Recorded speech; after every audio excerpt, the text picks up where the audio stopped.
Dans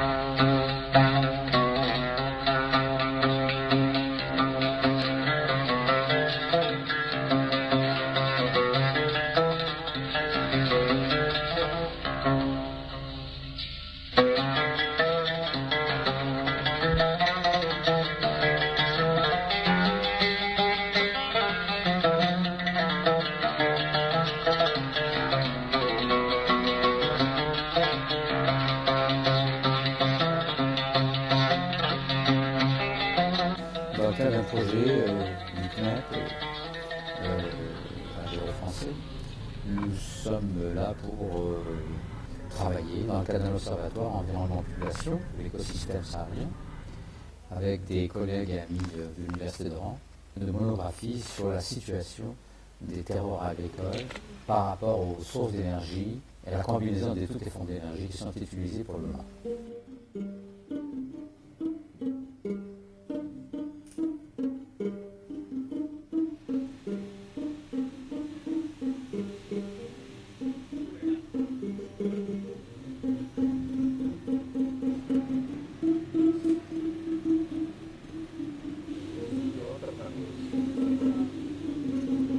Combien de personnes vivent de la palmeraie là? L'ensemble de la palmeraie, 300 propriétaires. 300 propriétaires?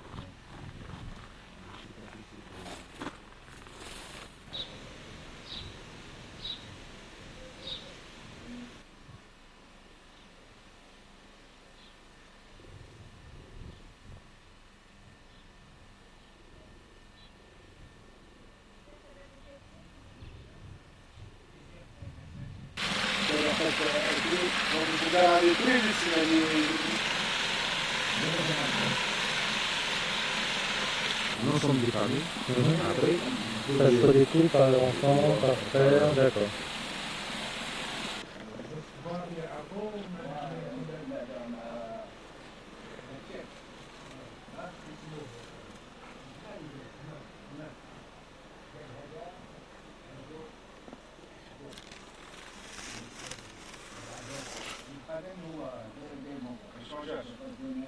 pour la distribution, il y a Nikri, qui s'appelle Zmam. D'accord. Zmam, c'est شوف قبالي دايرين. الآن من القرن واحد القرن 14 يعني في شي هكا. 10 siècles. C'est le même livre C'est qui... le même livre. D'accord.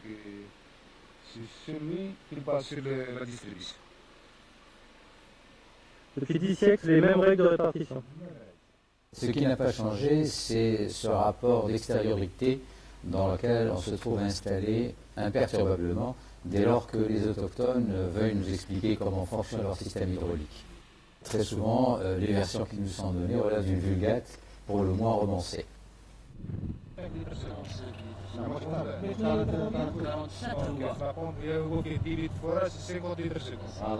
je ne parle pas des capacités, je parle de ce qui est bon.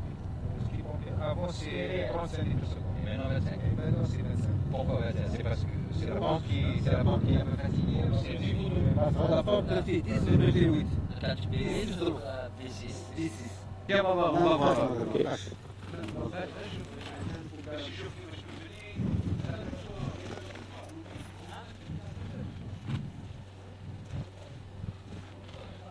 Et ça, c'est un Fokara original. Ça, c'est un Fokara greffé. Ce sont des comment dirais-je, des raccordements qui sont faits pour augmenter le début. Alors, on va essayer de prendre ça, de t'en faire dedans parce que on n'a pas payé d'assurance. Attends, on va essayer de trouver une. C'est ça le problème. Dès que les deux registres sont différents, alors là ça pose un divers. Parce que là il y a des familles qui sont copropriétaires. Et s'il faut un forage, si le forage va consolider l'eau des propriétaires, c'est bon, s'il consolide. Uniquement le forage au détriment. Alors parce que de toute façon il se fait au détriment de la forêt. Mais puisque ce sont les mêmes bénéficiaires. J'ai compris tout à l'heure qu'il y avait donc que les forages vont à d'autres. هذا الفراج نجاوبك يعني لا خلينا نجاوب واش نديروا وصلنا بالكنال. Il faut dire que le système de comptabilité hydraulique traditionnel ne manque pas d'être complexe, comme nous aurons l'occasion de le voir tout à l'heure. Mais à cette complexité originelle est venue s'ajouter une autre qui est liée au syncrétisme, si j'ose dire, à la fois technique et normatif, du fait de l'implantation des nouvelles motopompes, ce qui oblige les usagers à revoir complètement le système de répartition de l'eau, puisqu'ils ne peuvent pas appliquer aux nouvelles conduites, aux nouveaux apports hydrauliques, les règles du jeu qui avaient été mises en place dans le système des Fogara et qui ne pouvaient s'expliquer que dans le cadre d'un rapport de type féodal. حبة واه وهما حبة محبوب ولا حبة زريق؟ حبه زريق زريق الفريج مش حبه ولا حبه ربي يغشوكم ناس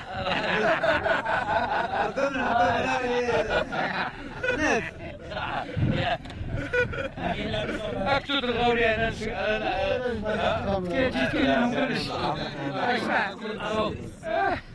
حبات البسمانة 24 هي ولما تكون الصوره تقسم على 36 يعني 36 خيرات باش تساوي حبه معناتها اللي شيت منش 24 لا خلاص يا حاج 24 24 ولا تكون حبه ضعيفه العكس لا عفوا تنقص واحد كنت 24 ديال 19 حسب البورسونتاج عندك هنا 5000 حبات 5000 حبات 24 عندك 5000 حبات خصك تقسمهم على تردهم سبحان 24 هي تجي 100 و 100 و 100 120 هذيك 120 كنا تبقى هي 100 حبه هذه 100 تردها هنا كانت حبه ترجع هذه حبه كانت هي حبه كيف يقولوا خيرات يصبح يساوي حبه فوالا البورسونتاج ضرب فيه حبه تبقى 25 حبه زريق وكانت هي 5 حبات Et le point, ça ce sont des traits verticaux et ça c'est le point. Le trait vertical vaut 4 unités, le point vaut 1 unité. Donc chaque fois qu'on aura 4 points, on efface les 4 et on les remplace par un trait vertical. Par ailleurs, la valeur de ces symboles est différente suivant la position du symbole dans cette configuration. Alors, on va des unités les plus petites aux unités les plus grandes en changeant de position, en allant du bas vers le haut.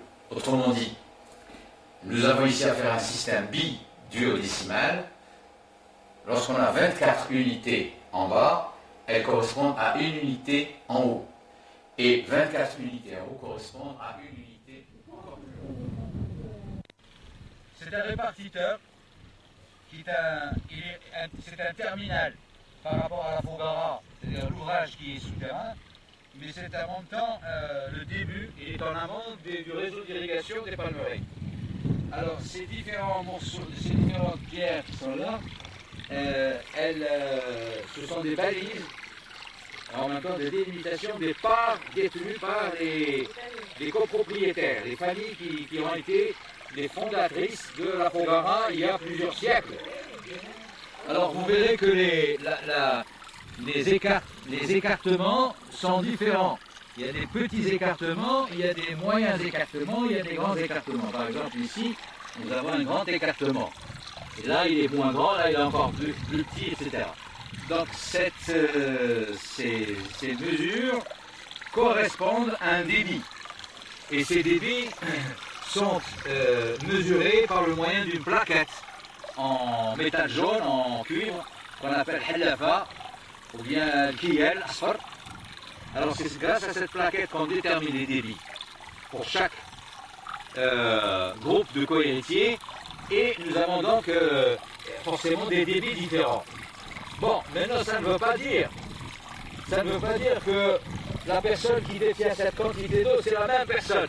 La preuve, c'est que nous avons plusieurs parts ici. Il y a 1, 2, 3, 4, 5 et 6. Ça veut dire quoi? Ça veut dire qu'il y a 6 copropriétaires qui sont en indivision.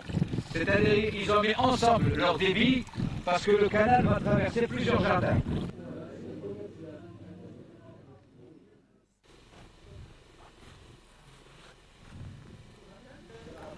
Jim Mohamed, Jim, voilà.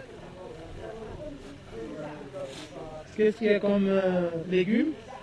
C'est un légume traditionnel. C'est le betterave, le carotte et le navet. Voilà. Et le côté maréchal. Merci. Hein, donne la carotte, là. Voilà, oui. C'est des côtés maréchal.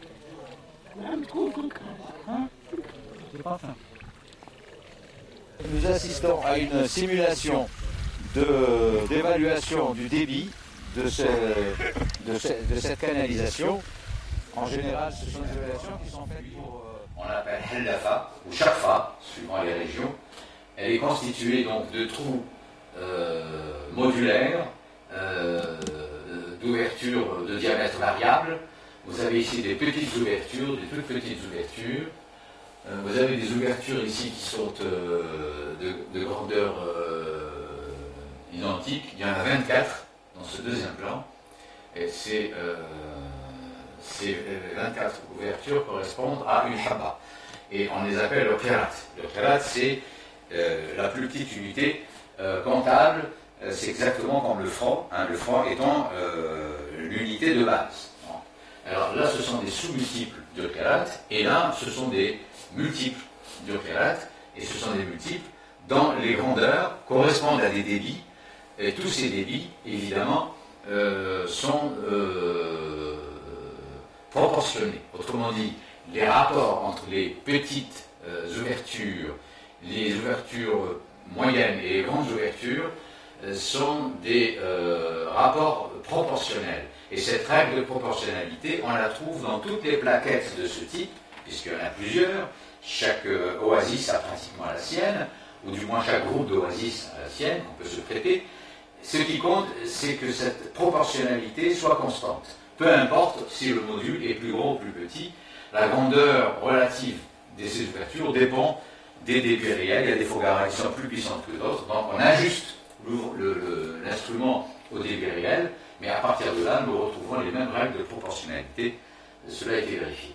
Alors, à titre de rappel, vous avez ces signes ici qui sont gravés sur le cuivre, qui montrent la valeur de chaque ouverture. Alors, nous avons évidemment quelque chose qui correspond à de 8 unités à 12 unités. Là, nous avons 1, 2, 3, 4, 5, 6 fois 4, 24, plus 6 unités. Donc ça fait 32 unités, etc. Donc on peut très bien reconstituer la valeur de ces ouvertures. Le mizab, c'est le ras-le-bol. C'est le trou par lequel passe l'eau. Là, ils n'ont pas fait l'opération parce que la terre, elle n'accole pas, elle n'arrive pas à coller dans les trous. En principe, ils doivent boucher tous les trous, de manière à ce que l'eau passe au-dessus de la plaquette parce qu'elle fait bouchon. Et à partir du moment où elle passe au-dessus de la plaquette, ils vont commencer à ouvrir les trous au fur et à mesure jusqu'à ce que l'eau ne passe que par ce qu'il appelle le mizab, c'est-à-dire le petit trou tout à fait en haut. À ce moment-là, on dira que la quantité d'eau qui passe à travers les perforations de la chauffa, eh bien, ça correspond à la quantité mesurée. Chaque texte a son système d'évaluation et sa terminologie propre. Oui, elle est plus que séculaire. C'est des matières, les pâtes à modeler. Ah oui, si, il faut moderniser la technique. C'est la pâte à modeler.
des Xours qui sont abandonnés, dont on n'a que la carcasse, des vestiges, eh bien ces vestiges sont les témoins de déguerpissements fréquents qu'ont connus les populations xuriennes.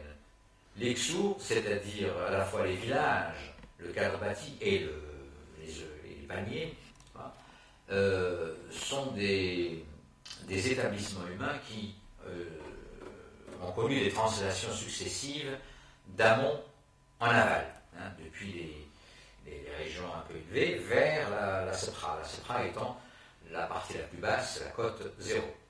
Eh bien, cela veut dire tout simplement que les terroirs agricoles étaient édifiés à un certain niveau et qu'au fur et à mesure que la nappe phréatique baisse, on va essayer d'allonger la Fougara vers le bas pour obtenir l'eau en translation vers le bas. Dès lors que l'eau est obtenue plus bas, tous les terroirs agricoles qui se trouvent situés en amont sont littéralement abandonnés. Et ainsi de suite, donc les terroirs ont eu tendance à aller de haut en bas, et puis lorsqu'on est arrivé à la limite topographique, là où on ne peut pas descendre, les terroirs agricoles se sont latéralisés. Et l'époque séprienne, je pense qu'elle a 5, 6, 7 millions d'histoires. Donc, ce qu'on voit, c'est contemporain de cette époque séprienne, l'époque fogarienne. Le système fogarien, c'est un système qui s'est installé depuis à environ 5 à 7 millions. Et il est en train d'achever son étape finale. Alors, ça m'a égoulé, parce que c'est Fogara, plus compter dessus. Il y a autre chose maintenant. Il y a d'autres possibilités. Là, de toutes les façons, la Fogara va encore subsister un siècle, 2 siècles. Mais c'est rien 2 siècles dans l'histoire. C'est rien du tout. Quand je dis c'est la fin, même 2 siècles, c'est la fin.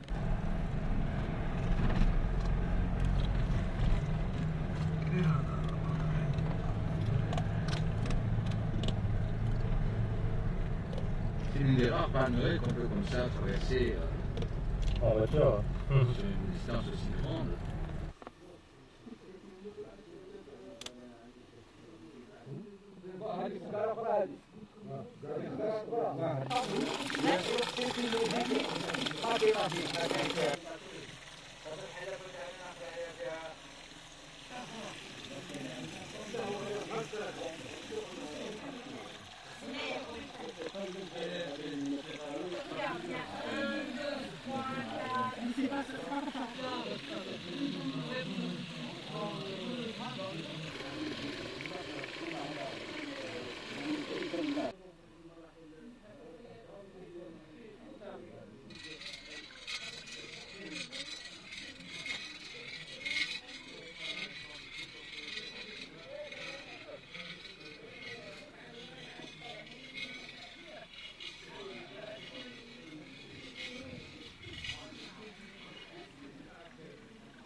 كان جدار من الجزائر يوصل واحد الشيء ماشي هربوا لإسرائيل المهم دار في بلجيكا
الدجاجة زي باقي فيها الطماطم وباقي فيها. عندكم الطماطم تاعكم؟ Vous avez des tomates. Oui. وهذيك البشباشه ديروا بها Et cet arbre fruitier, القمح. Ah. c'est du blé et de l'orge qui entoure cet arbre. وبقى القمح وقع عليها قمح مازال مازال القمح مازال. والشجره هذه دير التمر؟ Cet arbre, il donne des fruits. Oui, bien sûr. هذه بنفسها تقربوش. Ça carbouche. C'est le Tiraza. Ce sont le nom des différents palmiers. C'est Nasser.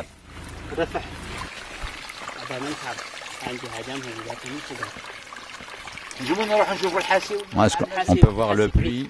Le puits est très loin, mais je vais vous en montrer un plus près. C'est un puits que vous avez construit vous-même. L'État ne vous a pas aidé? Ah non, non, non, l'État n'y est pour rien.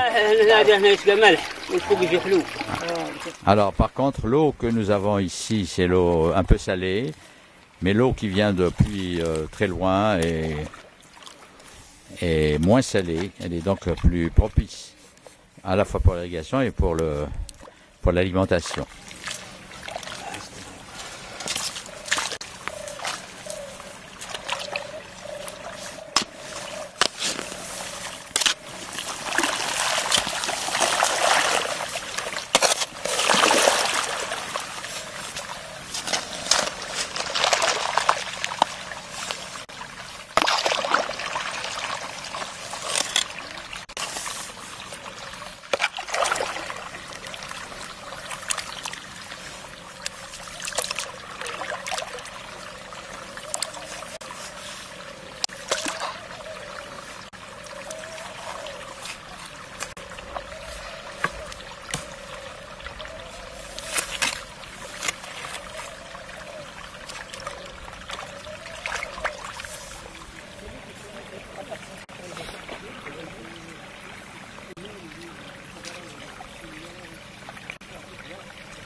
Comment vous trouvez votre tomate?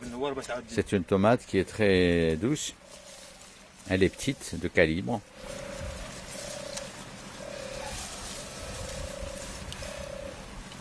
عيره وحدها غير حضر العير.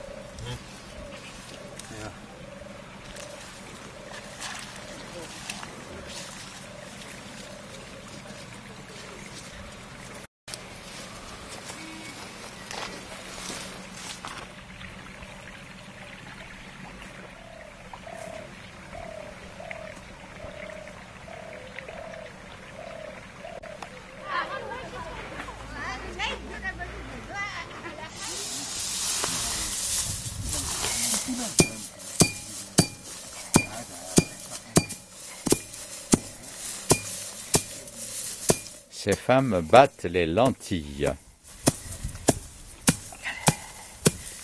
C'est la première fois que je constate que les lentilles font partie des plans de production dans la région.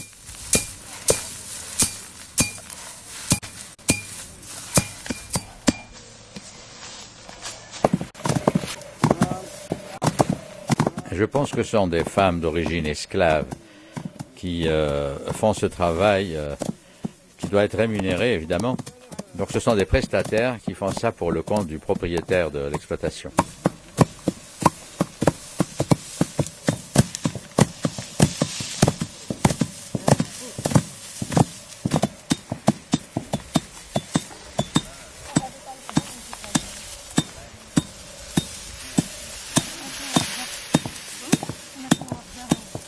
Ce puits a été construit en 80. Il a été construit en 80. Alors, au début, il y avait 10 mètres de profondeur d'eau. Et maintenant, on est à 25 mètres. 25 mètres. Donc, dans d'autres endroits, on est à 35 mètres. Autrement dit, le niveau de la nappe est descendu en l'espace d'une vingtaine d'années. Donc, c'est une petite réserve. Alors, en hiver, l'eau ne monte pas. Donc, il y a un amenuisement de la nappe, donc une baisse du niveau de la nappe qui est progressif, ce qui est quand même inquiétant.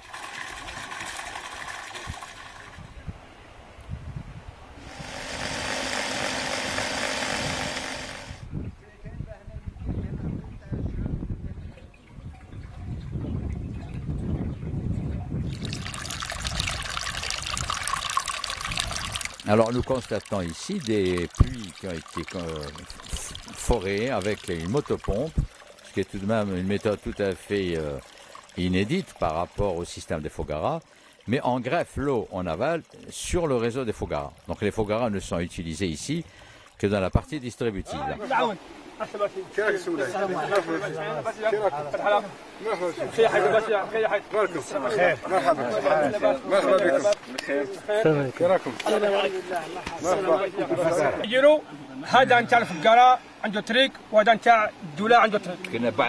À la question posée, comment peut-on cumuler le système de Foggara et le système des motopompes, ce qui suppose que toute la logique implicite d'un Foggara va être remise en cause.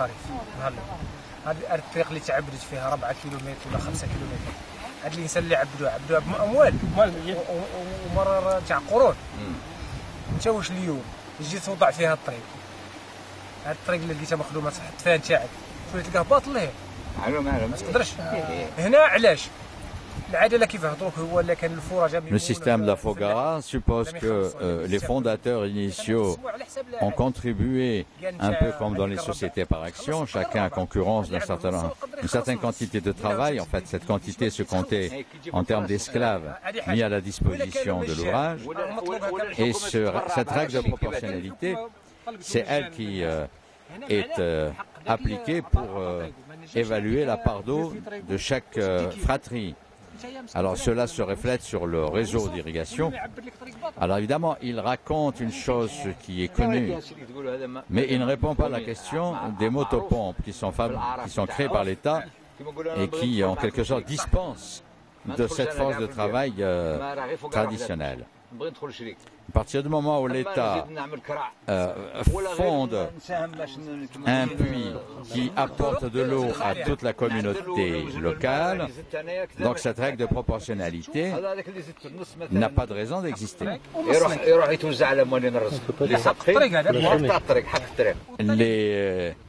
Les intervenants ne semblent pas avoir bien compris le sens de cette véritable révolution sociale qu'implique la modification technique. Mais la discussion va bon train pour finalement aboutir à l'idée qu'effectivement cela va poser quelques problèmes. La question, l'enjeu de la question, c'est que ceux qui ont été les laissés pour compte du système de répartition traditionnel, c'est-à-dire de type quasi-féodal, peuvent espérer prendre leur revanche dans un système égalitaire grâce à l'investissement de l'État.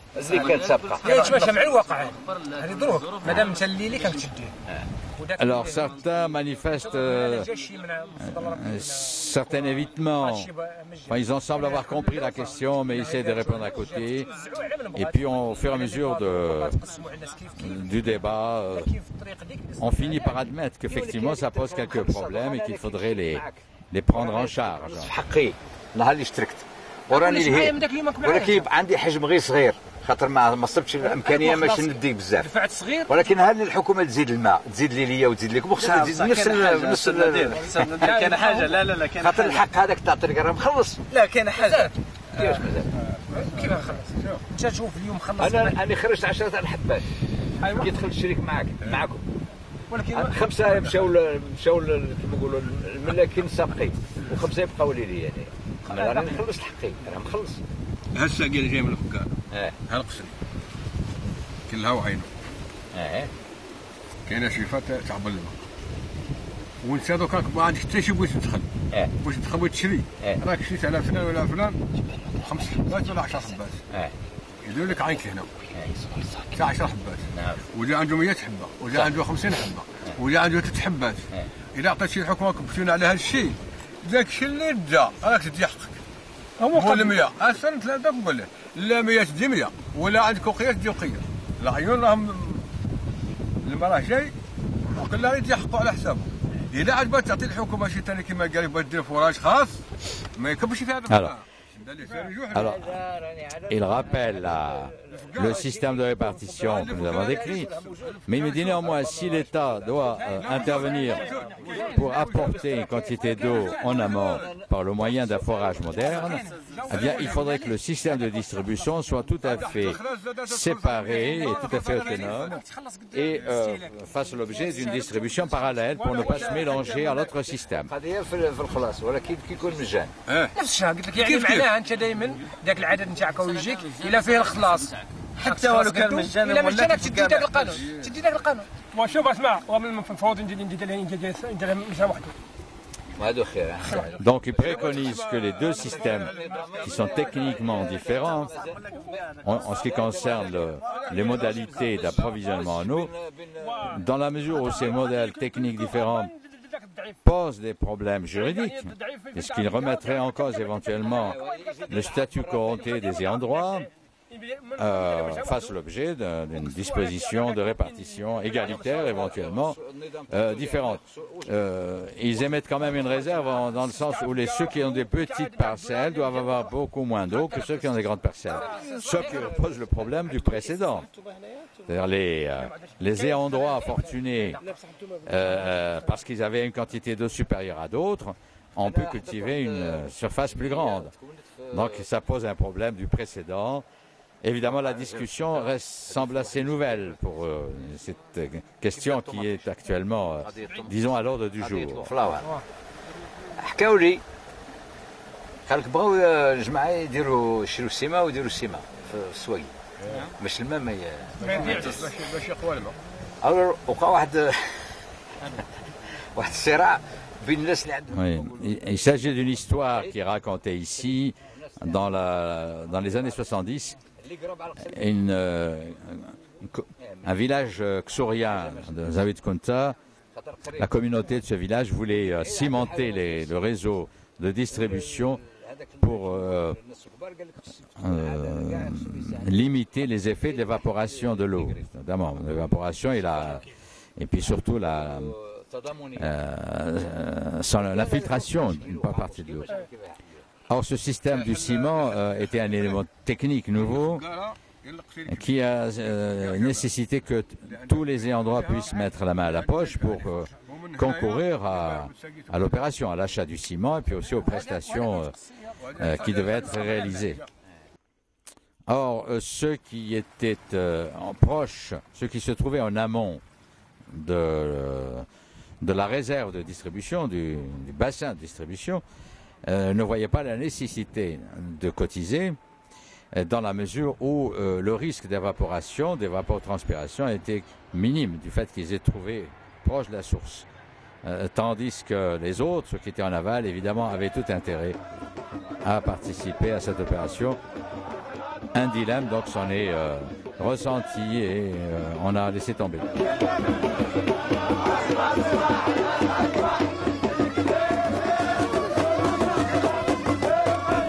Ce qu'il faut retenir ici, c'est qu'il y a un contraste assez saisissant entre des vicissitudes du quotidien quasi permanentes, les moindres occasions sont mises à profit pour jouer.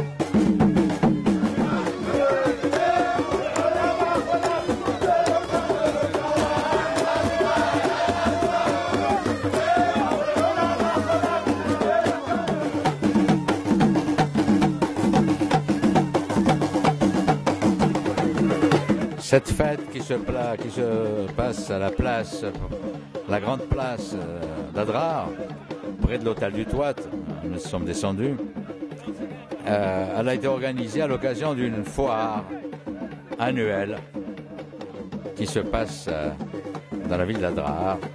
Et nous étions donc au rendez-vous de cette foire qui s'est déroulée au cours du mois d'avril 2002.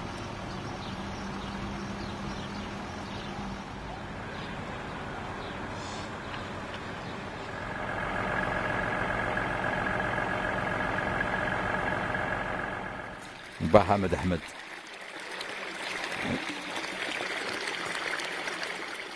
Je voudrais vous demander, dans le cadre de la réforme qui vient d'avoir lieu,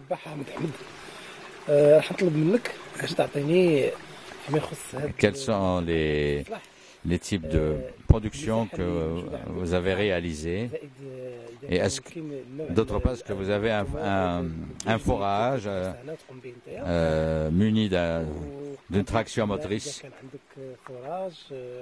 ou est-ce que vous utilisez l'ancien système? Alors, c'est une zone de mise en valeur avec un dispositif d'attribution. Il a donc j'ai reçu 3 hectares et demi en 85.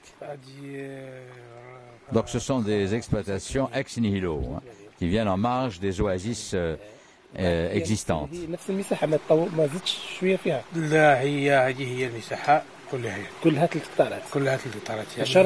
Donc il y a un ensemble de parcelles de 3 hectares et le dispositif hydraulique qui a été mis en place par l'État, c'est un dispositif commun à l'ensemble des exploitations.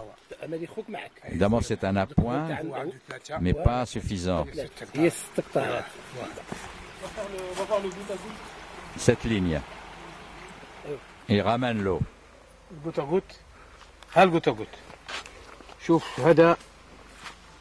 Et ça, c'est un système de goutte à goutte. Quand cette partie est irriguée, au bout d'une heure, on ferme et on utilise l'autre robinet, l'autre veine, pour irriguer l'autre parcelle.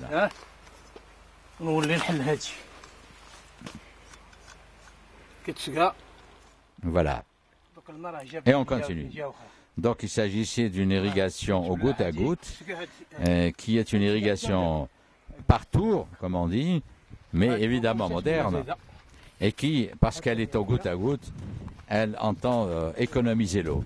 Donc ici nous sommes dans un dispositif d'irrigation dans lequel l'exploitant a été très sensible et très ouvert au conseil des techniciens et ingénieurs hydrauliques qui sont passés par là et qui les ont en quelque sorte convaincus quant au bienfait du système de goutte à goutte.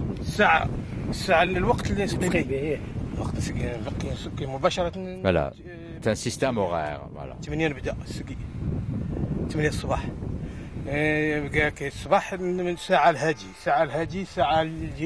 Alors pendant 2 jours, je n'irrigue pas.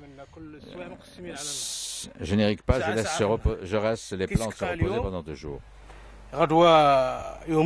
Alors, ce système est intéressant pour moi parce que ça remplace la main-d'œuvre, c'est-à-dire tout le travail d'irrigation que nous avons vu tout à l'heure, travail d'utilisation de la bêche. Tout cela, on n'en a plus besoin. Et puis, ça donne un rendement beaucoup plus intéressant. العميله معناها تنقص علينا في هذه كيف نمشيو في هذه هي القطه قوت شكرا خلاص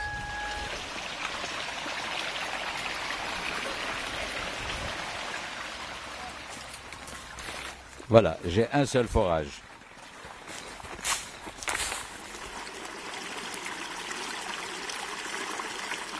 عندي فراج واحد Voilà, donc il a deux sources de pompage qui proviennent des investissements de l'État et il a une source d'approvisionnement, c'est-à-dire un puits. Alors, cette quantité d'eau totale ne m'a pas convenu, ne m'a pas suffi. J'ai ajouté un autre forage. Alors, c'est un forage. ما كفاني فيما قلت له بدميت مليحه ولات درت هذا الحسي هنا ولات درت له شغل فراج حتى هو شغل فراج.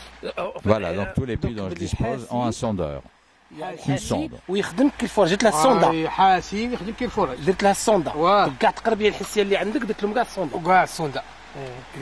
شحال environ شحال يخرج الصبي بتاعه يخرج l'ensemble des puits sont réunis dans la même canalisation en amont qui remplit le bassin ici.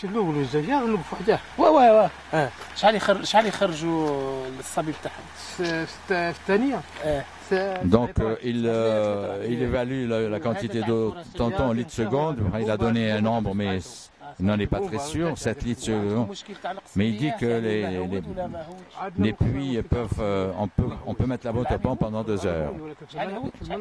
Et au bout de 2 heures, évidemment, il n'y a plus d'eau. Il y a assèchement.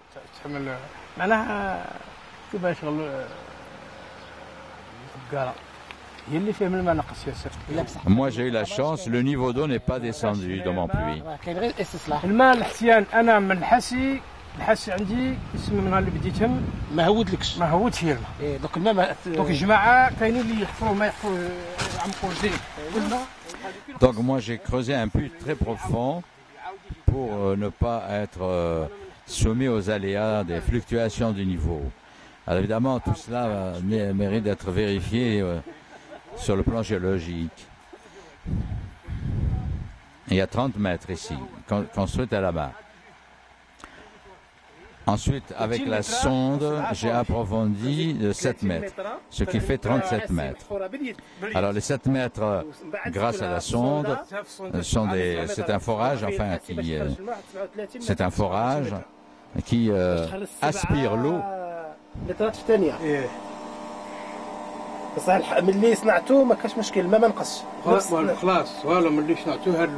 Voilà.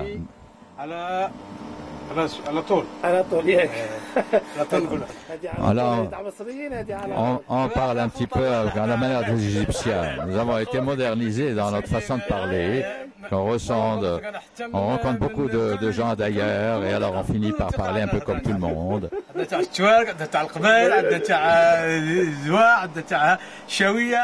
Oui. Si on veut se moderniser, il faut apporter du nouveau. Quand quelqu'un vient du Nord, il faut que je lui parle avec son langage. Quel âge avez-vous? Je suis né en 40. Donc il avait 62 ans.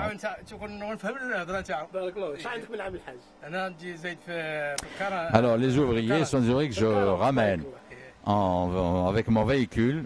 Donc il va les ramener d'ailleurs. Donc il les transporte pour les faire venir sur l'exploitation.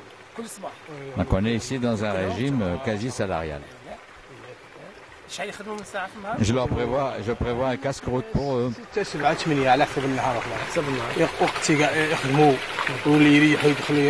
À peu près 8 heures par jour. Ce qui est intéressant de constater ici, c'est que nous avons affaire effectivement à une main-d'œuvre qui est apparemment une main-d'œuvre salarisée, où il y a une prépondérance féminine, on peut dire quasi-totalité féminine. Mais sans l'avoir vérifié, il semble tout de même que ce sont des femmes qui se recrutent dans des souches esclaves, dans les familles esclaves d'origine, même si l'esclavage n'est pas pratiqué. Mais néanmoins, ce sont des couches subalternes de la société locale qui sont recrutées et qui, du fait de leur histoire, et du statut de leur famille d'origine, acceptent un taux de rémunération que d'autres n'accepteraient pas. Donc, si vous voulez, on est dans un régime salarial formellement, mais qui présuppose historiquement et socialement l'existence de conditions sociales antérieures. Alors évidemment là, il montre comment on trie les tomates. Elles sont calibrées, triées, et il y a des tomates qui ne doivent pas être mises dans les casiers pour la vente. C'est impropre à la consommation. Là, je mets la main à la pâte, hein. Je travaille comme tout le monde.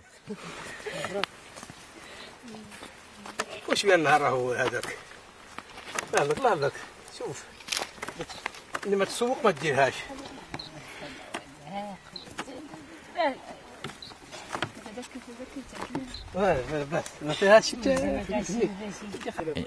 On demande à l'une des femmes quel âge elle a, elle n'a pas su répondre.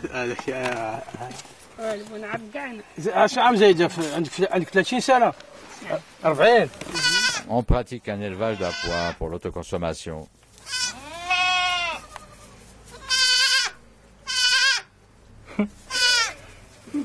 On n'est pas éleveurs ici, ce sont des sédentaires qui ont peu d'acquaintance avec la civilisation du troupeau. Donc ici, c'est vraiment un élevage sédentaire, un élevage domestique, pour ainsi dire.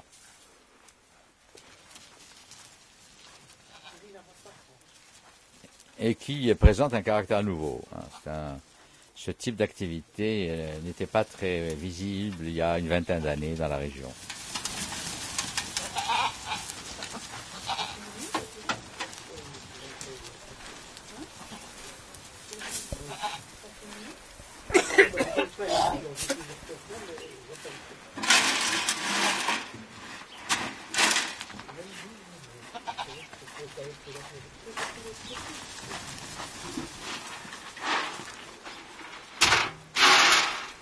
J'ai 35 têtes, chèvres et moutons confondus. Les moutons viennent du Soudan. Badmal, c'est le nom de cette souche. C'est un mouton qui produit très peu de laine, ou du moins une laine courte.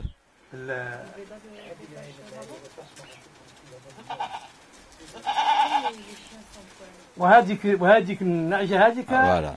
Alors, c'est la brebis, en fait, qui vient du Soudan, tandis que le mouton mâle vient de l'Orient. Enfin, il veut dire, il est d'origine arabe. Autrement dit, d'origine telienne. Il vient du nord de l'Algérie.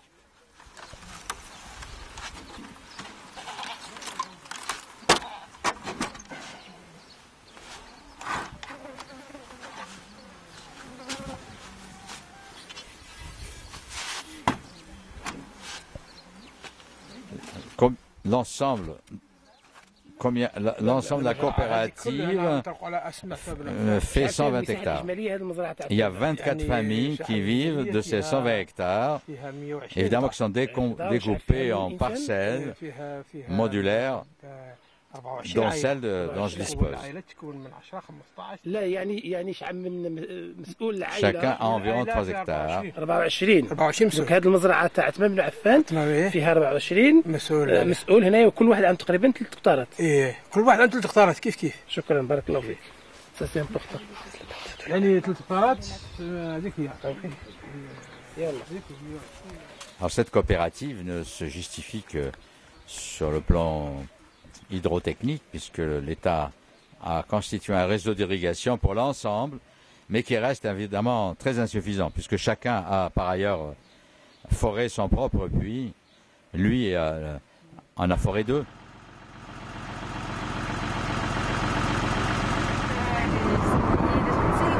En fait, il a colorié argenté avec un crayon. Là, nous nous déplaçons vers une exploitation du même type, c'est-à-dire modernisée, mais qui ne repose pas du tout sur le système des Fogara, même pas en aval. C'est l'ingénieur technicien supérieur qui présente. Nous avons plus de 1000 hectares et nous aurons un projet de 1200 hectares, ce qui va doubler notre surface. Alors nous faisons de l'élevage, nous faisons des courgettes, du cantaloupe, nous utilisons le système des pivots, nous avons 12 forages. Nous avons 120 ouvriers constitués de femmes et d'hommes. La partie de aranacée, c'est-à-dire la partie tomate, constitue un lot important. Nous utilisons tantôt le système de pivot pour l'irrigation, tantôt le goutte à goutte.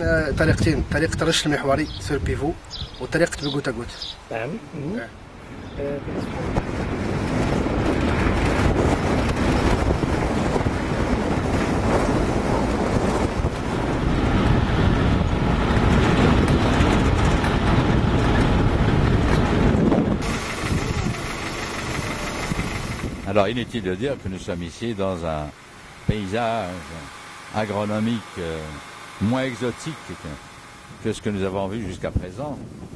Mais ce contraste entre l'âge paléotechnique et celui des pivots que l'on peut constater dans toutes les grandes exploitations du monde moderne, ce contraste est saisissant.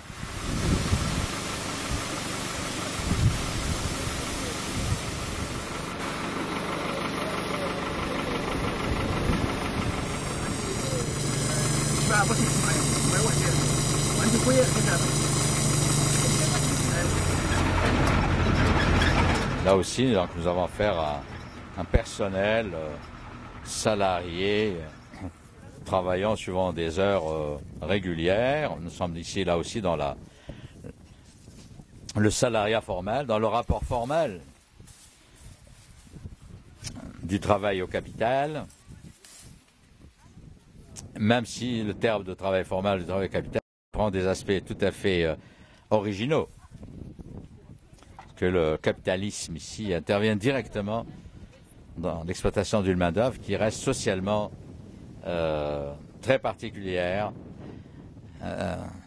quelque chose qu'il va falloir approfondir à l'avenir, je suppose.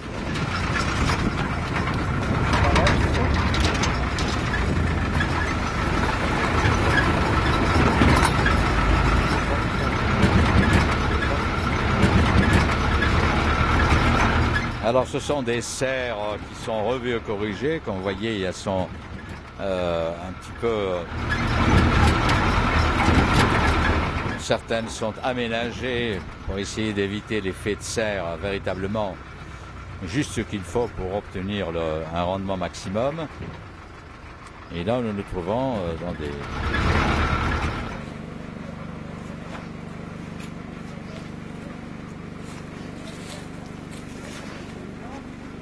إذا كان ممكن علاش السؤال اللي قلت لك دروك علاش نتوما تخلوا متباعدين يعني pourquoi les cultures sous serre sont éloignées des exploitations. Alors dit nous avons fait ça, c'est pour permettre d'étendre les cultures sous serre et d'avoir de l'espace alentour. C'est un problème d'aménagement du territoire en quelque sorte. Alors là c'est... Combien de récoltes par an?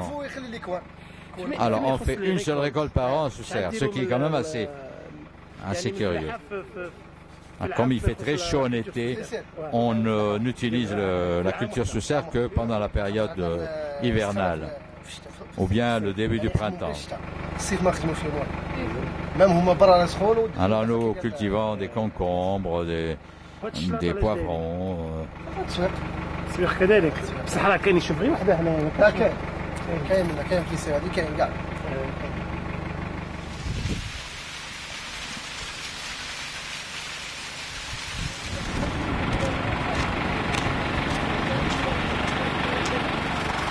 Alors là, nous assistons à une séance ou une cérémonie, suivant l'interprétation qu'on peut donner à ce spectacle, de traitement phytosanitaire, évidemment pour éviter les maladies. Et puis ces femmes attachant les plantes pour ne pas pour que les produits arénacés ne pourrissent pas quand ils poussent à même le sol. Technique qui n'existait pas il y a quelques années. Donc on ne connaissait pas très bien ces techniques de culture sous serre. En ce qui concerne les tomates, précisément, souvent elles étaient poussées à même le sol, il y avait la moitié qui était pourrie.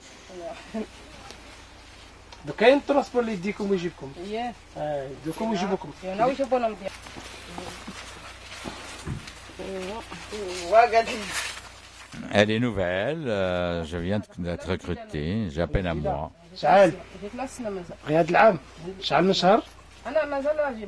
Nous sommes entrés toute cette année, nous sommes récentes.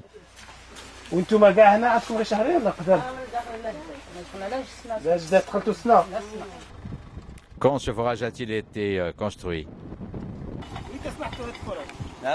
Je ne sais pas. هاد الفراج وين تنخدم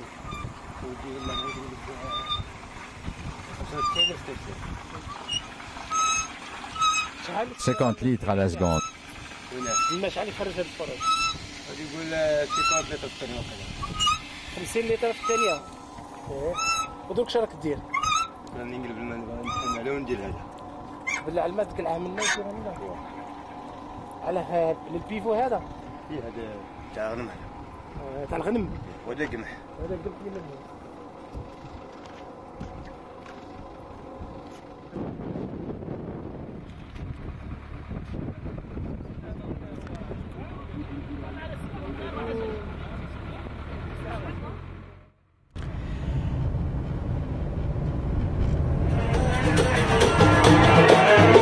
La fête reprend le dessus. Cette fête qui est scandée au rythme des tambourins est une sorte d'exorcisme, un exorcisme pour gérer le quotidien, une thérapie de l'oubli, que sais-je encore.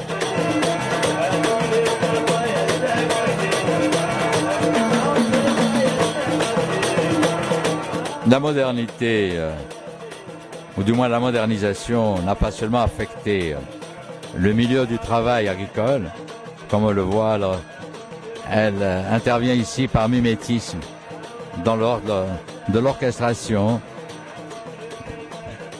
Il faut dire que la télévision a fait ses effets un peu partout.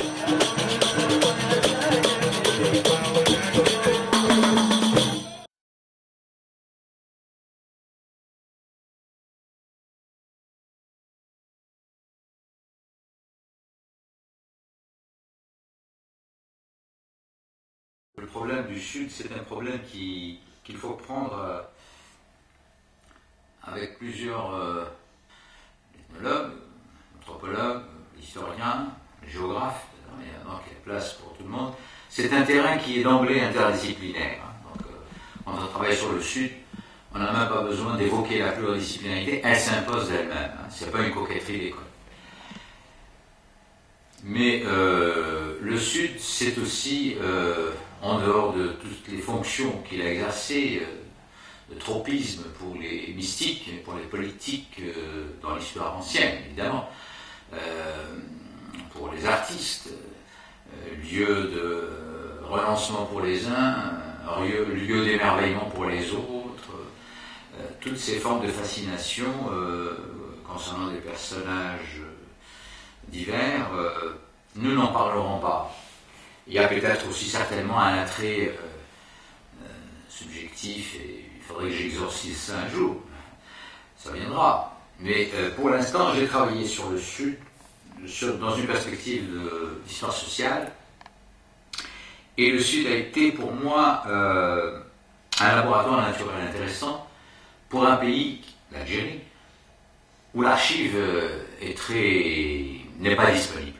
L'archive n'est pas toujours disponible lorsqu'on essaie de s'interroger sur la formation sociale précoloniale. Il n'y a pas grand-chose. Les archives de l'époque turque ont été centralisées sur Ankara, et quand on va à Ankara, on ne trouve pas grand-chose sur ce qui nous intéresse, sur les rapports de propriété, sur les fortunes, sur un certain nombre de choses, y compris sur le politique. Quand on travaille sur le Sud, on a l'impression que c'est un film qui défile au ralenti. C'est comme si l'histoire s'étire un peu plus lentement dans le Sud que dans le Nord. Je veux dire par là que la colonisation française a transformé la réalité dans le Nord. Elle a transformé la réalité où elle a élu domicile, la colonisation a élu domicile, c'est-à-dire les plaines fertiles, là où elle voulait établir ses grandes fermes, là où elle a voulu construire les villes, les grandes agglomérations urbaines, là où la population européenne devait s'établir. Et là, il y a des changements par la technique, par les rapports de force immédiats, par l'administration et par l'école. Tandis que le Sud a été un peu le laissé-pour-compte, d'une part parce que la colonisation française n'était pas du tout intéressée par le Sahara, du moins dans le contexte de la colonisation à ses débuts. Puis d'autre part, le Sahara ne faisait pas partie de ce qu'on appelait l'Algérie au début du 19e siècle. L'espace saharien, c'est quelque chose qui va se rajouter relativement tardivement, à partir de 1902, puisque c'est la date à laquelle Inch'Allah est tombé, à la main des troupes françaises, et puis ensuite Adrar, ensuite Ibn. On a occupé les oasis occidentales vers 1908, ce qui est relativement récent. Il y a des personnes, j'ai interviewé des Sahariens qui sont nés à une période antérieure à la colonisation française. Alors donc, pour moi, tout ce que j'ai pu observer dans le Sud me permettait, en temps réel, et à une époque contemporaine, de constater la manière dont les rapports sociaux se nouaient, la notion d'esclavage, la notion de servage, autant de choses qui ont existé dans les autres sociétés mais qui ont disparu, et autant de choses qui ont existé dans l'Algérie du Nord à l'époque précoloniale. Donc pour moi la distanciation géographique, travail sur le Sud, est en même temps une manière de régler le problème de la distanciation historique et de suppléer au manque d'archives. Le deuxième enjeu que constitue pour moi le Sud, c'est un enjeu politique.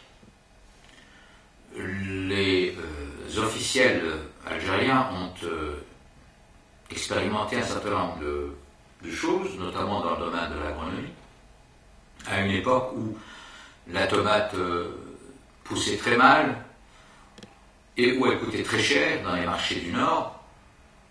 On a introduit la culture de la tomate dans les oasis du sud, dans les oasis occidentales.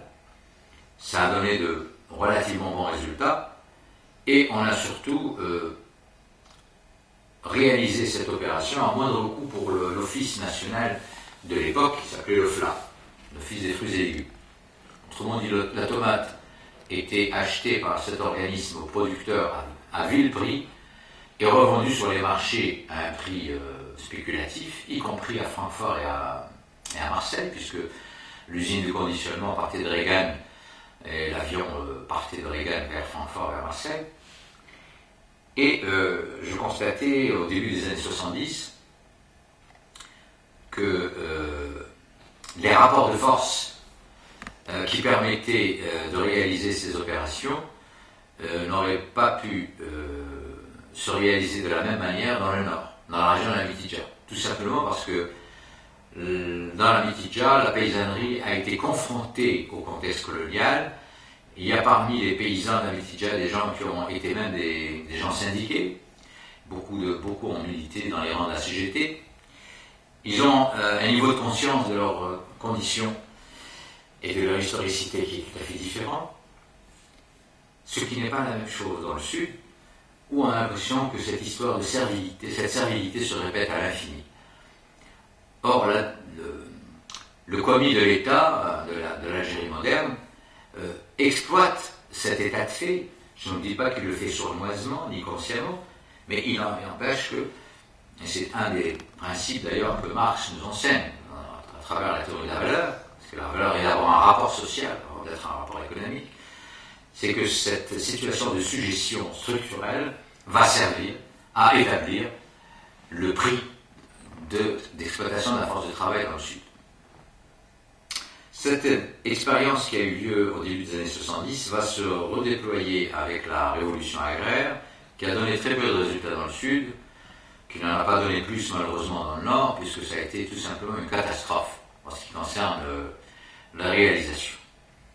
Or, cette révolution agraire qui en a fait que compliquer le tableau dans le Nord, qui a dressé la société civile rurale les uns contre les autres, puisqu'on a pris aux uns pour donner aux autres, on a découvert tardivement que la réalité agricole algérienne n'était pas une réalité fondée sur la macro, sur le latifundium, sur la grande propriété, mais que c'était pour l'essentiel un paysage foncier où prévalait la petite et moyenne propriété. On a construit la révolution agraire sur une logique justicialiste de prendre aux uns pour donner aux autres. On a créé des dissensions et des tensions sociales importantes. Par suite de l'échec de cette révolution agraire, par suite des problèmes politiques qui s'en sont suivis, la classe politique a décidé de réformer la réforme, si j'ose dire, non pas sur les lieux où elle a été produite, mais loin du cœur et loin des yeux, c'est-à-dire dans le Sud. Puisque la raison immanente, c'était de créer une agriculture fondée sur le principe collectiviste, il était difficile d'envisager de faire machine arrière, de revenir à une conception libérale de l'agriculture, du fonctionnement de l'agriculture. La seule méthode qui semblait admise, c'est de faire l'expérience de la libéralisation dans le Sud. Pourquoi le Sud? Eh bien tout simplement parce que le Sud, c'est une société où on ne refuse rien a priori, c'est une société qui est connue pour sa servilité, et c'est une société où toutes les expériences pourraient être admises. Évidemment, les techniciens rétorqueraient que c'est aussi pour des raisons d'ordre hydrographique, puisqu'il y a la nappe albienne, qui est une nappe immense, enfouie dans le sol, et qui permet de pérenniser une agriculture à grande échelle. Alors, à la suite donc de cette entreprise qui va avoir lieu en 1981-1982 avec les grands textes juridiques produits par le président Chadi pour réformer l'agriculture, politique de mise en valeur, en même temps que des dispositifs sur la privatisation du parc immobilier. Donc c'était une grande période de privatisation. Les résultats immédiats, c'est que le Sud a drainé des aventuriers de tous bords, des médecins, des avocats, des pharmaciens, des chirurgiens dentaires, des gros commerçants, des monsieur tout le monde, qui avaient un peu d'argent, et qui voulaient tenter leur chance de faire une agriculture pour des raisons spéculatives, sans savoir trop ce qu'était le Sud. Ils ont eu de l'argent, la banque leur en a prêté, ils ont eu des équipements, ils ont fait des forages profonds, et le paysage oasien se transforme à grands pas dans les périmètres, les fameux périmètres. Malheureusement, les résultats, c'est qu'il y a une remontée des sels, c'est des régions où le sel affleure en surface par capillarité. Ce phénomène est connu par la paysannerie des oasis, mais une paysannerie qui a su maîtriser le problème de la salinité en pratiquant une technique de lessivage qui n'est réalisable que sur des petites surfaces et à condition de procéder à une mise en valeur des petits terroirs sur des plans inclinés. Cette salinité sur des périmètres de plusieurs hectares, plusieurs centaines, voire plusieurs milliers d'hectares, où on va produire une céréaliculture intensive, puisque c'est un blé qui pousse par voie d'irrigation quasiment constante, puisque ce sont les rampes d'irrigation qui sont utilisées, suivant la technologie moderne, font que le paysage donc, se transforme, qu'il y a des problèmes techniques non résolus, et que ces nouveaux produits à la propriété, ces nouveaux colons, ces colons de l'intérieur, sont prêts à décamper dès lors que des problèmes techniques des goulots se posent, et soit pour élire domicile ailleurs, puisqu'il s'agit d'une agriculture où il y a très peu d'équipements, très peu d'investissements immobiliers, hein, ou alors carrément prendre sa valise et s'en aller. Ce rapport à l'espace que j'appelle prédatoire, n'est-ce pas, malheureusement ne s'arrêtait pas à l'aspect écologique. Il avait donné naissance à des premières manifestations de la part de la paysannerie traditionnelle, de déguerpissement des oasis pour aller s'employer comme ouvriers agricoles chez les grands propriétaires. Situation qui est évoquée par les chroniqueurs de la colonisation à ses débuts. C'est ce qui s'était passé quand les colons ont débarqué dans la Mitidja, où la petite paysannerie alentour a fini par rendre le tablier pour aller travailler chez les colons après avoir consenti à vendre leur lopin de terre à ce même colon. Un phénomène curieux qui se répète un siècle et demi plus tard, dans un contexte qui n'est pas celui de la colonisation, bien évidemment. Et ce phénomène de prolétarisation qui commençait à se faire signifiait que l'on allait investir dans une nouvelle politique agricole et abandonner l'agriculture de terroir, celle des palmeraies, celle des oasis.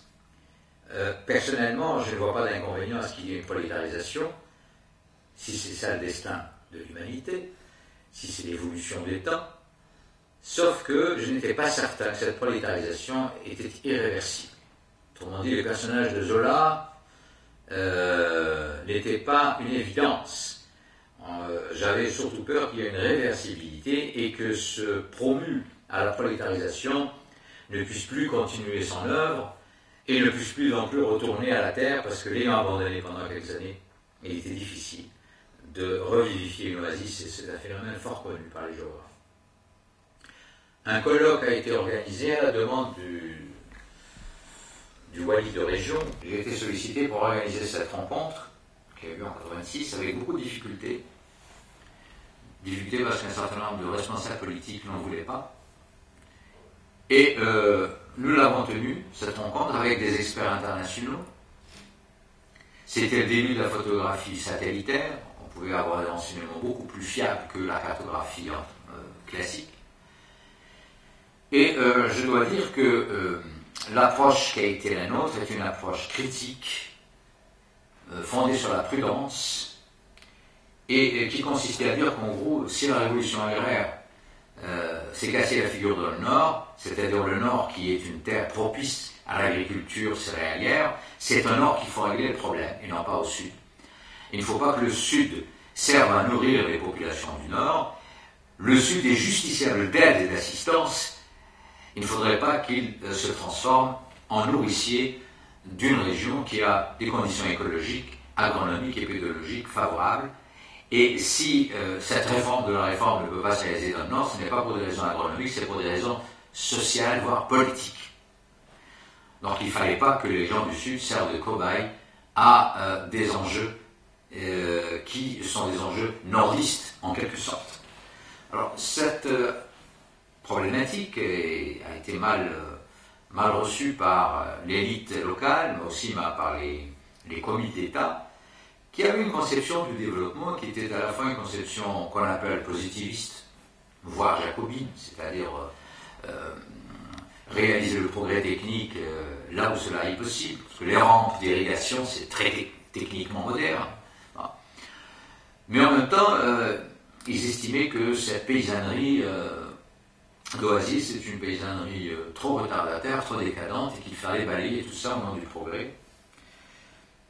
Cette vision quasi manichéenne, voire prométhéenne, était discutable, parce qu'en même temps, on soupçonnait quelque part une vision condescendante, voire méprisante, de la part de ces détenteurs du savoir moderne qui ont fait les universités européennes, qui ont acquis des diplômes et qui essayent de voir cette réalité saharienne à travers leurs lunettes expertes, sans se soucier de savoir ce qu'en pense le paysan lui-même, sans se soucier de savoir si ils n'ont pas des droits coutumiers grâce auxquels cette communauté a pu établir un modus vivendi avec la nature depuis des siècles, depuis au moins 2000 ans, sans se soucier de savoir si cette communauté n'avait pas un droit de regard sur la manière dont il convenait d'établir le deal avec l'État. Autrement dit, derrière ce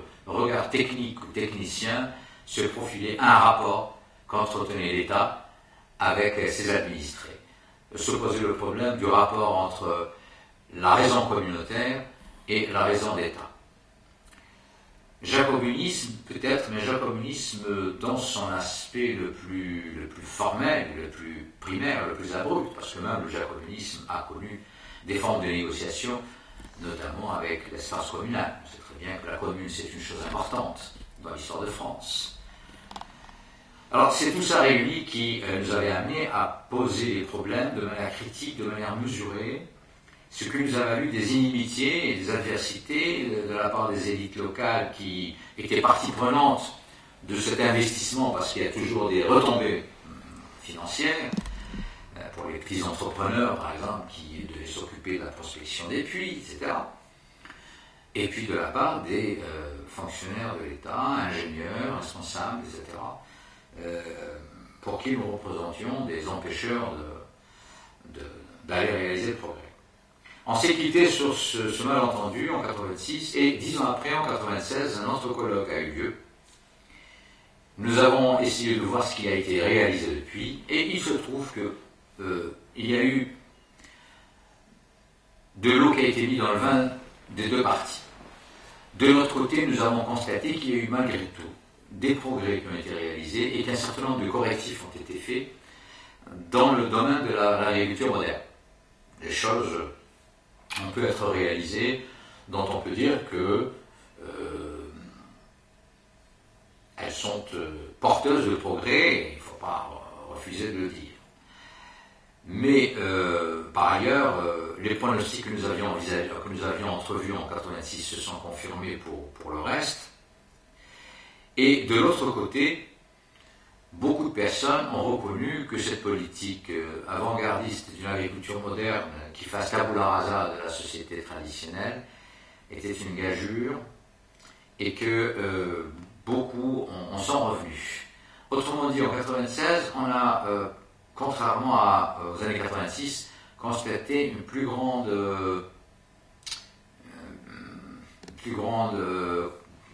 non pas confraternité, mais il y avait un terrain d'entente, il y avait des convergences de vues sur les aspects essentiels de l'avenir de la région. Et c'est à la suite de cela que nous avons été confortés dans l'idée qu'au-delà des colloques décennaux, il fallait peut-être avoir une vue beaucoup plus pérenne, beaucoup plus durable, et on pourrait peut-être inscrire notre action sur ce terrain, apporter notre contribution de façon un peu plus permanente, de façon un peu plus effective. Et c'est cela qui nous a amené sur le terrain du projet d'observatoire de la vie saharienne, population environnement, localisé à Dra, et au regard duquel une convention a été signée, une convention géo-française, des universitaires géo-françaises, dans le cadre du CMEP, et c'est dans le cadre de cette convention que nous travaillons depuis 2 ans déjà. Alors, la mission que nous sommes en train d'effectuer, à ce stade, au mois de février 2000, c'est une mission exploratoire. Il y a eu des missions, disons, préalables, qu'on a effectuées pour contacter les responsables locaux. Aujourd'hui, nous sommes venus pour, bien sûr, reprendre contact avec les autorités, pour discuter avec elles d'un certain nombre de dossiers, sur le plan agronomique, sur le plan hydraulique, etc. Et nous avons constaté d'ailleurs, à ce propos, qu'il y a une prise de conscience de la part des autorités locales sur l'énergie éolienne, qui semble être l'énergie de l'avenir, puisque c'est une énergie qui ne coûte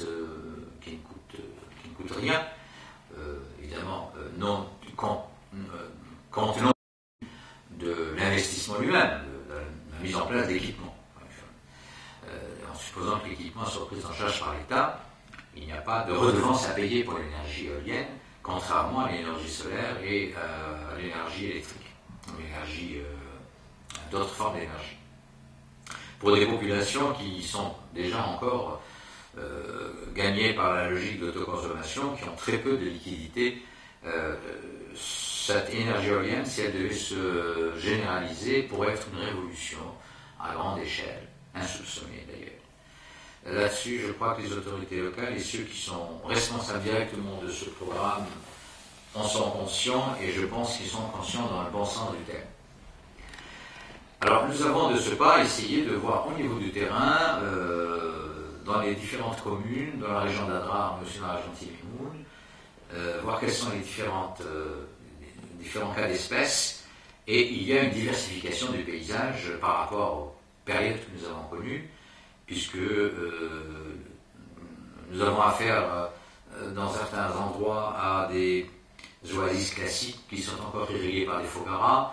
Dans d'autres cas, nous avons affaire à des oasis qui sont partiellement irriguées par les fogaras et partiellement par les nouvelles motopompes qui viennent apporter le complément d'eau, le verser au niveau du terminal de la fogara, ce qui fait que nous avons un système d'irrigation mixte, en ce qui concerne tout au moins la provenance de l'eau.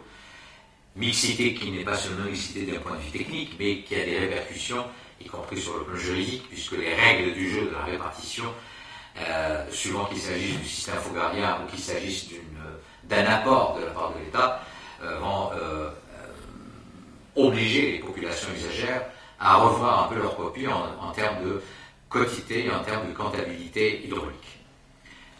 D'autres cas de figure où les oasis sont exclusivement irriguées à partir des forages récents, etc., etc. Donc nous avons plusieurs cas d'espèces. Ces cas d'espèces constituent autant d'expériences heureuses ou malheureuses, et nous en sommes à un stade où il faut faire de façon quasiment monographique le point de ces expériences de la manière la plus exhaustive possible, afin de pouvoir ensuite travailler sur des questions beaucoup plus fines. Alors, le document que nous réalisons, c'est un documentaire qui est une sorte de brouillon de quelque chose qui pourrait se faire dans un avenir plus ou moins proche, permet de couvrir un peu, ou d'être un peu le témoin de cette première ébauche, de cette mission exploratoire quasi monographique que nous devons réaliser au stade actuel de notre mission. Ouais. Alors, même dans un contexte où il y a une prise de conscience plus grande de la part du pouvoir et de l'administration locale, nous avons véritablement ressenti une prudence plus grande, une attention beaucoup plus précautionneuse. On ne veut pas faire n'importe quoi. On est conscient qu'il faille maintenir les oasis là où elles continuent à exister. On n'a plus envie de refaire le monde, de transformer le paysage au nom de la science et de la technique. Ça, c'est clair. Donc, il y a une certaine sagesse par rapport à à l'impression que nous avions eue du vis-à-vis administratif il y a une quinzaine d'années. Néanmoins, ce relent de paternalisme n'a pas disparu, n'est-ce pas? Nous avons souvent constaté dans les discussions que nous avons eues avec les responsables que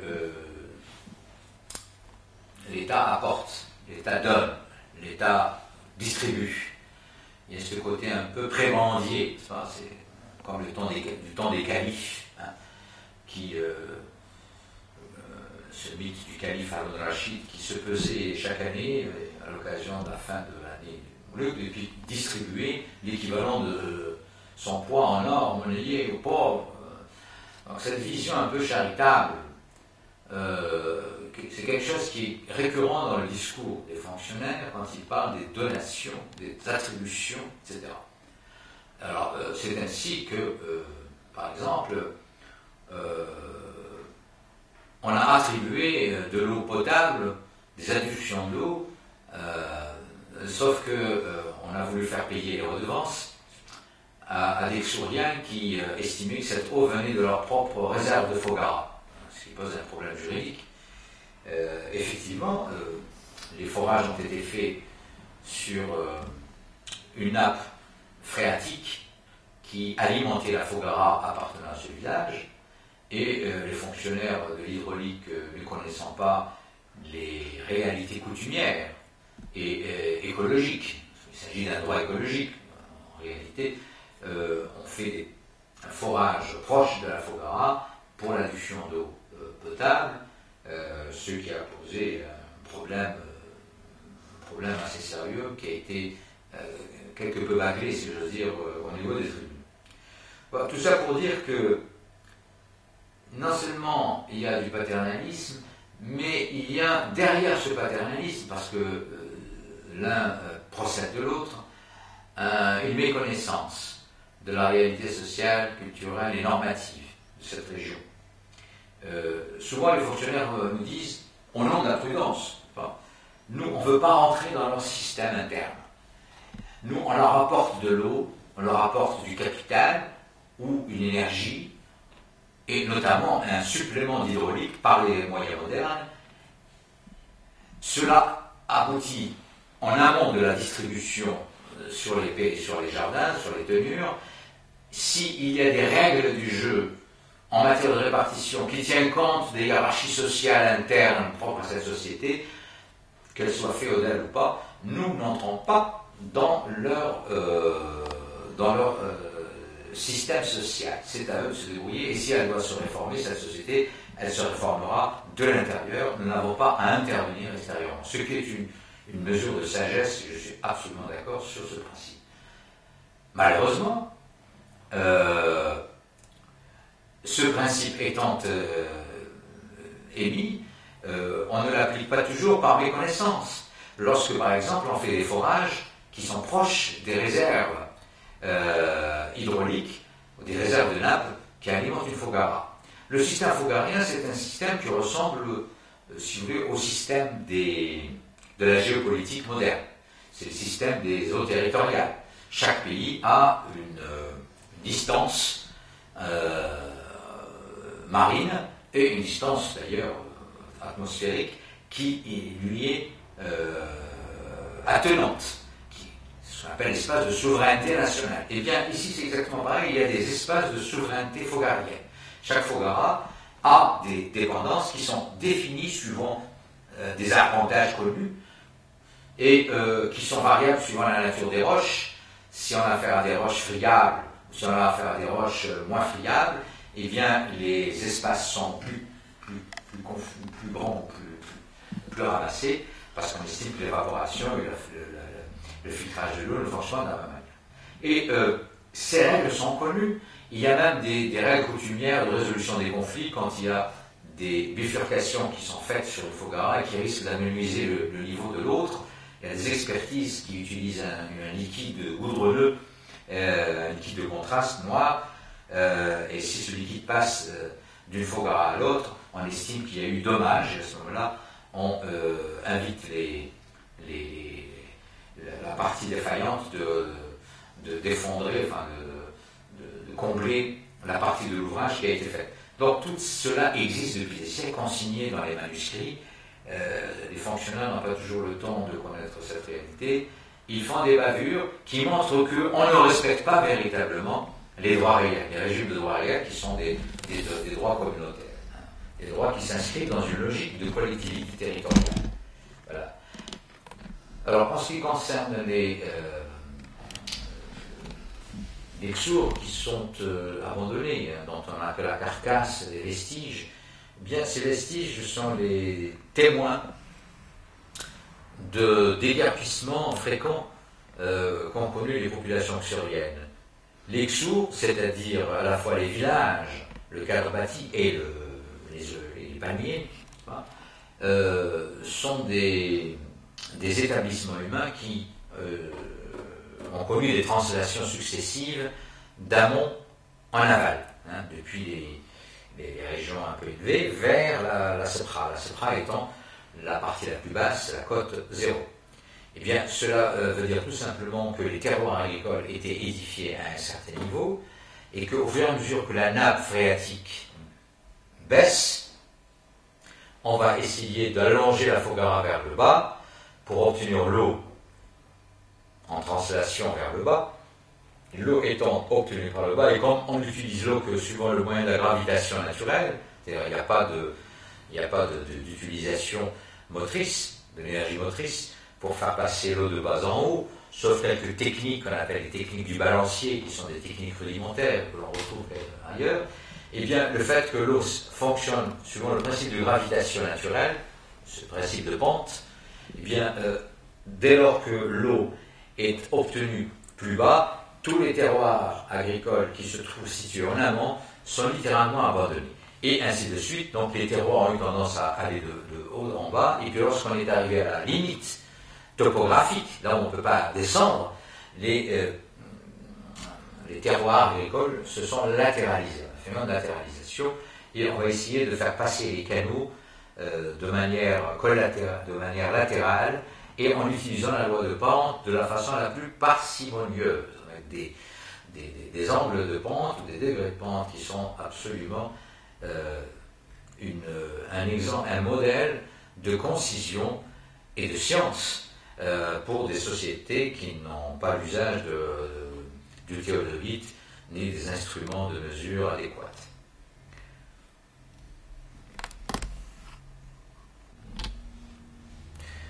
Il y a plusieurs enseignements que le Sud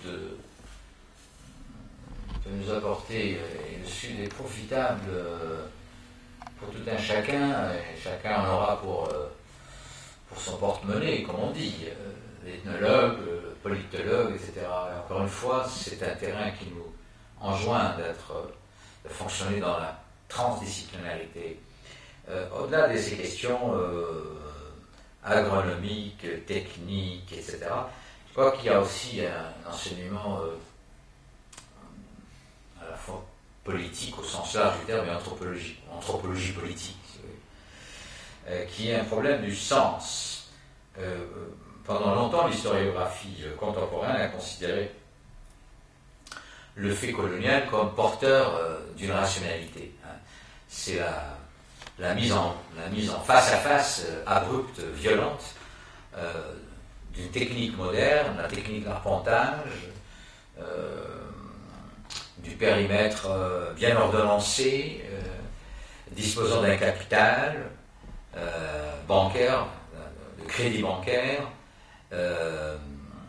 connaissant le problème des assurances, et qui fonctionne suivant une logique de planification, et évidemment qui dispose de techniques modernes pour mettre en place son agriculture. À côté de ça, c'est les petits terroirs environnants tels qu'ils ont pu exister chez les paysans du nord, dans la région du Tal, d'Algérie. Et l'histoire de la colonisation, ça a été l'histoire du chêne et du roseau, sauf que le chêne ne s'est pas brisé, enfin il s'est brisé, si on veut, avec le départ des colons, mais ce n'est pas la même leçon. Ce qu'il faut dire ici, c'est que nous avons affaire à une agriculture capitaliste qui s'est mise en place et qui a grignoté au fur et à mesure des agricultures traditionnelles qui, à terme, ne pouvaient pas continuer à survivre et il fallait qu'ils quittent leur petit lopin pour venir travailler comme ouvriers ou alors plus tard, éventuellement, aller travailler comme mineurs dans les charbonnages du nord de la France ou de l'Est. Bien, cette vision de la rationalité capitaliste sous sa forme coloniale, coloniale sous sa forme capitaliste, c'est une forme singulière de la rationalité coloniale, parce qu'on peut donner au terme colonial une version tout à fait nouvelle qui n'est pas obligée de passer par la connotation politique du terme colonial, c'est-à-dire la venue de populations européennes ou occidentales et introduisant de nouvelles rationalités. Lorsque nous voyons par exemple les nouveaux conquistadors qui sont des nationaux introduire une agriculture moderne, sans tenir compte évidemment des équilibres précaires locaux, mais qui ont les moyens, qui ont des connaissances, qui s'inscrivent dans un réseau de solidarité, qui connaissent le directeur de banque, qui envoient un fax à telle entreprise européenne pour leur envoyer des pièces, etc., et qui s'installent dans un paysage social qui est encore, qui fonctionne sur des logiques pré-capitalistes, c'est le moins qu'on puisse dire. Eh bien, nous sommes en face des mêmes phénomènes de rupture et de violence. Et d'ailleurs, quand Clifford Geertz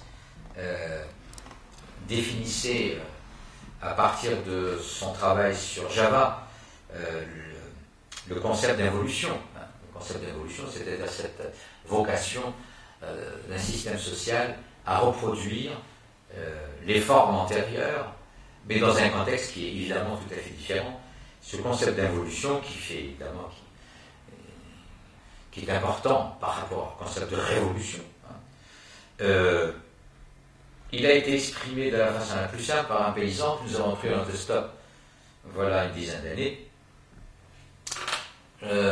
On voyait une tache verte à l'horizon, mais une tache qui était orthogonale. C'était un rectangle. Généralement, les oasis ne sont ni rectangulaires ni carrées, elles sont auréolaires. Enfin, elles ont une espèce de... c'est un contour qui est indéfinissable. Eh bien, on lui a demandé si c'était une oasis et comment elle s'appelait. Il nous a répondu, ça, c'est colonne. Donc, pour lui, l'image qu'il a de la colonisation, de la ferme coloniale, l'idée qu'il en a, eh bien, c'est cette nouvelle tache verte, cet nouvel espace chlorophyllien vert, rectangulaire, et ces colonnes. L'évolution de Clifford Geertz s'appelle colonne dans le langage vernaculaire des gens du Sud.